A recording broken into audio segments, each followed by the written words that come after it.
So hey guys আজি আমাৰ আপডেটটো হ'ল বিকাশ চেত্ৰীৰ ওপৰত। বিকাশ চেত্ৰীৰ নামত ইউটিউব চেনেল খুলি কৰি আছে স্কেম।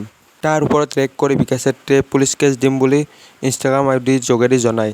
আহক ভিডিঅ'ৰ সৰু ক্লিপ এটা চাই লওঁ। এটা স্কেম হৈ আছে, মই ভাবিলোঁ ফটকছে ষ্টৰিটো দি দিওঁ। জাষ্ট ডিম্পু ফোন কৰিছিলে আৰু এটা ভাইটিও ক'লে, দুজন ভাইটি লগালগ ক'লে স্কেমটো মই কৈ দিওঁ। জাষ্ট আহি পালোঁ ঘৰ, গা পা ধুই ফ্ৰেছ হ'লোঁ। আপোনালোকে ভাবিছে দিল্লীৰ পৰা কণ্টিনিউ গুৱাহাটীলৈ গাড়ী চলাই আহিছোঁ। এতিয়া শুম, পোৱাৰ আগতে ভাবিলোঁ এইখিনি ষ্টৰি দি দিওঁ।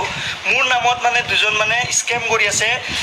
যদি ধৰা মানে ইনভেষ্টিগেশ্যন ভালকৈ কৰোঁ, ওলাই যাব কোনে কৰি আছে আৰু লগালগ তাহাঁতৰ ওপৰত FIR দিয়া হ'ব। মোৰ নামত কি স্কেম কৰি আছে, মই যে ইউটিউবত ব্লগ আপলোড কৰোঁ, আপলোড কৰাৰ লগে লগে তাহাঁতে মোৰ নামত ছেম ID বনাই লৈছে, আই লাভ ট্ৰেভেল ফুড বুলি ছেম চেনেল বনাই পেলাই তাহাঁতে ৰিপ্লে কৰি আছে, তাক কিবা কিবি জিকা বুলি।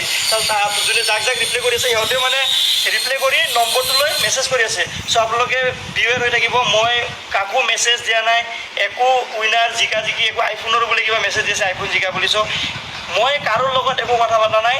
কোনোবাই যদি আপোনালোকক মেছেজ দি আছে তাক গালি দিব আৰু এনেকুৱা ধৰণৰ স্কেম যেন নকৰে। আৰু মই কোনে কৰিছোঁ সেইটো ওলাই আছোঁ আৰু ওলাই পেলাই তাহাঁতৰ নামত FIR অতি সোনকালে দি আছোঁ। চ' মই কাকো মেছেজ দিয়া নাই, একো কৰা নাই। আপোনালোকে অলপমান চাইছে। চ' যোনে এই কামটো কৰি আছে, এই ষ্টৰি যদি চাই আছে, মই একদম কৰিছা যাক কৰিছা চৰি বুলি ক'লে হ'ল, এনেকুৱা মোৰ ভুল হ'ল বুলি। আৰু লগতে যোনে কৰি আছে, মই লগালগ এতিয়া চব ডিটেইলছ ওলাই পেলাই FIR দিম।